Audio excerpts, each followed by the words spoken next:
Alright, how's it going? It's C-Rad TV back with another video.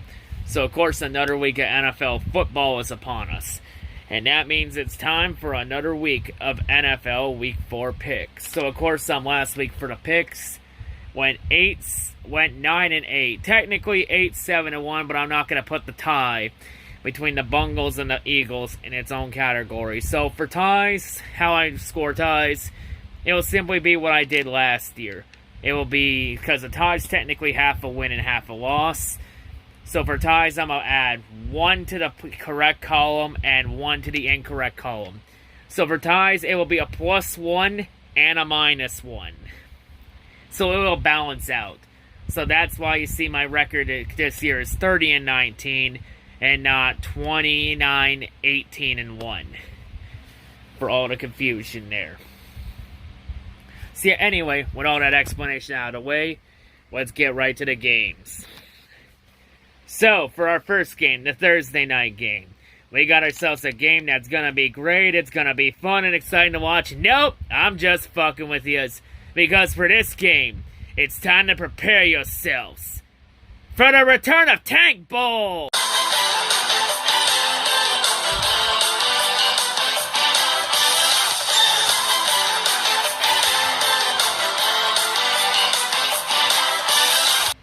Yes, it is that time of the year. It's time to bring in the Tank Bowl. The Army of Tanks will be coming to MetLife Stadium. This Tank Bowl will feature the Denver Broncos and the New York Jets. 2 0-3 teams. Now, of course, let me explain the Tank Bowl rules for all the new viewers. The object is to lose. And of course, for this year's Tank Bowl, the prize this year, the prize of getting the first overall pick, is a sexy young QB out of Clemson. A second coming of Jesus Christ, Trevor Lawrence. Someone that could change your franchise almost immediately on impact, as he throws that football with the might of Zeus. So for the Broncos and Jets, this game, of course, the Broncos, injured to all hell and back. To where they're starting Jeff Driscoll. Of course, the Jets. Sam Darnold might be back to seeing ghosts once again. But for this game, I'm going to say the Broncos get this win. And for the Jets, it's a must-win game. Especially for Adam Gase if he wants to keep his job. Because there have been reports going around that if the Jets lose Thursday, Adam Gase will be the first head coach to be fired this season. That's going to be interesting. To be honest, I thought the first coach to be fired this year will be Bill O'Brien. Oh well. So if Adam Gase wants to keep his job, he's going to have to win this game. If he's not, he might be one of the first coaches to hit the unemployment line. So yeah, this game, give me the Broncos in this one. Now let's move to the Sunday games. First Sunday game we have the Indianapolis Colts and the Chicago Bears in the Chicago. Bears 3-0. Of course, last week, the Bears' era with Mitch Kissing-Titties is officially over as he was benched. And now in at quarterback is the return of the man, the myth, the legend himself, Big Dick Nick. As Nick Foles came in the game last week and helped lead the Bears to a 16-point comeback over the Atlanta Fail Clowns. And Nick Foles will be the starter, as I guess this will be this time of the year where we're going to have Trubisky and Foles trade the starting spot like a game of hot potato. Since Foles is only a situational QB. For this game, I'm going to take the Colts in this one. I feel it's a trap game for the Bears. Give me the Colts in this one. And our next game, time to prepare yourselves for another Tank Bowl!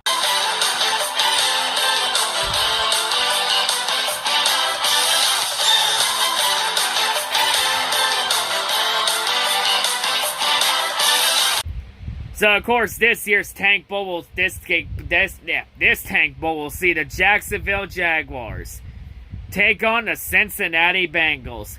And of course, the Bengals enter this year as the reigning defending Tank Bowl champions from last year. And Cincinnati used that Tank Bowl victory to acquire the services of Joe Burrow.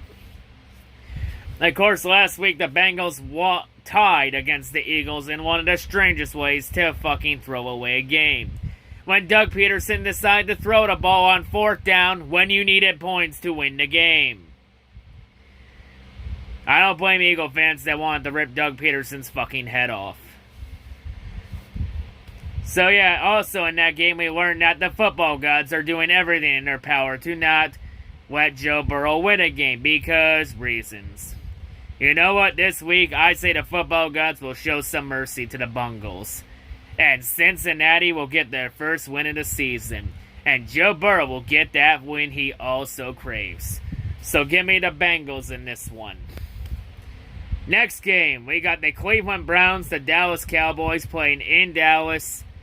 I was almost tempted to pick Cleveland, but I'm not buying it. I'm taking Dallas in this game. Give me the Cowboys in this one.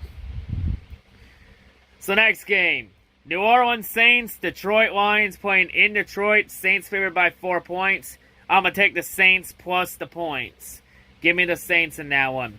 And by the way, that was reverse psychology. When I say Saints by 4, I actually mean the complete opposite. But yeah, give me the Saints by 4 in that one. Next game, we have an interesting matchup.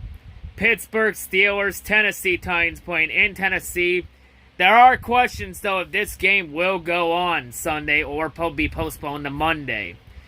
Because 9 players on the Titans tested positive for COVID-19. Now, here's the million-dollar question. How many of those positives were real and not false positives? But this one, so yeah, regardless of what happens, the game still plans to be happening this week. I'm going to go with the Pittsburgh Steelers. They just been, it's 2 undefeated teams, so someone's going to lose. I'm going to go with the Pittsburgh Steelers because it's the safest bet because we don't know how many players truly did test positive and didn't test falsely positive. So I say the safe bet here would be the Steelers. So give me the Steelers in that one.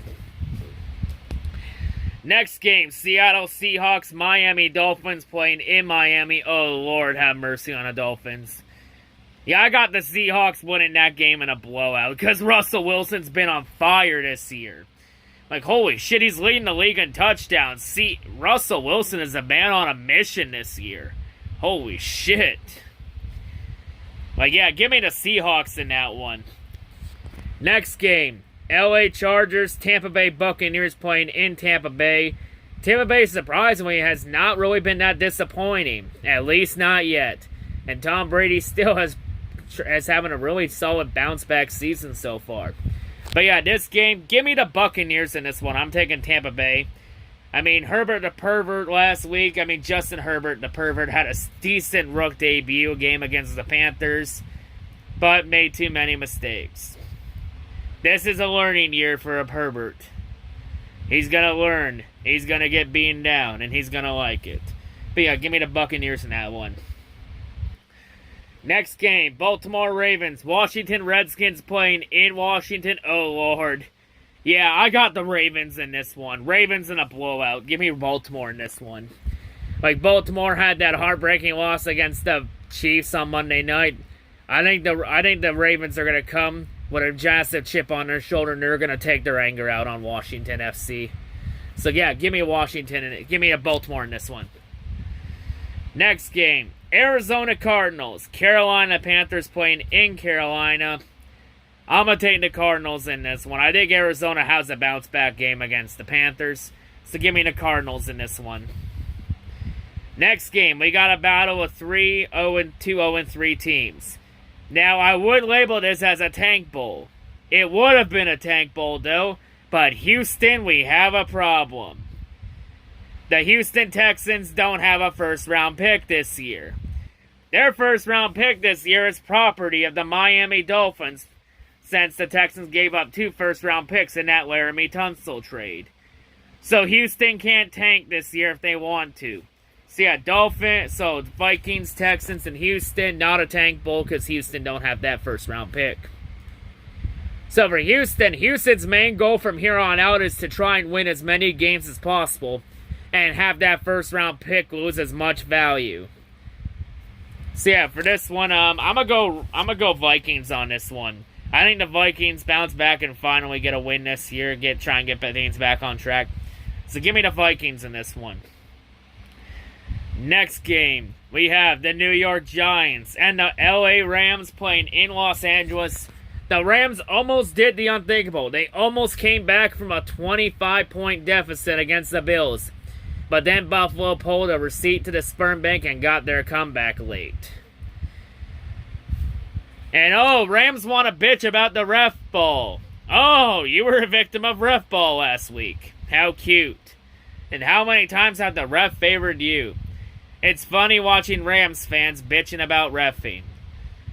Yet in the game earlier in that same game against the Bills, the Rams weren't called on a questionable offensive pass interference earlier in the game. Let's ignore that though.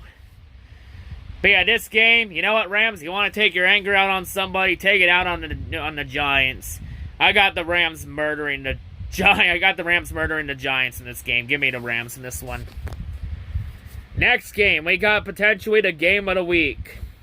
Actually, it will be the game of the week. New England Patriots, Kansas City Chiefs playing in Kansas City. We have Cam Newton versus Patrick Mahomes. Mahomes has been a beast this year. If there's supposed to be such thing as a Super Bowl hangover, the Chiefs are making sure that ain't happening. Especially now that Mahomes has that $500 million contract. But yeah, for this game, I think the Patriots are just going to fall short. I'm going to take the Chiefs in this one. I think the Chiefs got a lot. I just think that firepower on the Chiefs will be too much for the Patriots to handle. Give me Kansas City in this one. I do think it's going to be a close game, though. Next game, Buffalo Bills, Las Vegas Raiders playing in Las Vegas. Last week, the Bills almost blew a 28-3 lead. God damn it, Buffalo, why are you trying to bring the 28-3 meme back? God damn it, the meme is supposed to be dead, god damn it. Why are we trying to reincarnate memes for 2017? No, bad Buffalo. At least Buffalo was able to still pull off the win. You got lucky. Take the win and run. But yeah, this game, Bills have been on a roll, and of course the Raiders had that heartbreaking loss against the Patriots last week. Yeah, I just think the Bills are just rolling, and I think they're going to keep the momentum going. Give me the Buffalo Bills in this one. Next game, Sunday Night Football. We got Philadelphia Eagles and the injury-riddled San Francisco 49ers in Santa Clara. The odd thing is that the 49ers have almost a majority of their team was injured. And last week, despite all the injuries on their team, Nick Mullins and company were still able to murder the Giants. I say the 49ers beat the Eagles, but I think it's going to be a little closer. I don't think it will be a complete blowout. The Eagles have just been lost this year. But yeah, give me the 49ers in this one. And our final game this week, the Monday night game. Atlanta Falcons, Green Bay Packers playing at Lambeau. Aaron Rodgers has played like a man possessed this year. And the Falcons the last couple weeks have blown back-to-back double-digit leads. Jesus Christ, what the hell is Dan Quinn doing? Jesus Christ, Atlanta has really become choking Poppy. Last 2 weeks ago, you blew a 20-point lead to the Cowboys. Last week, you blew a 16-point lead against the Bears offense that benched Trubisky and brought in Big Dick Nick. And then you let Big Dick use his Big Dick and energy to crush your hopes and dreams. Honestly, Dan Quinn should have been fired after last year. So yeah, this game, you don't have to worry about a double-digit lead this time. Because Green Bay's going to wipe the floor with you. I got the Packers in this one. Give me Green Bay. But yeah, those are my picks. But yeah, that's all I got to say for this week. Hope everyone's a great day. And yeah, hail the new C-Rad.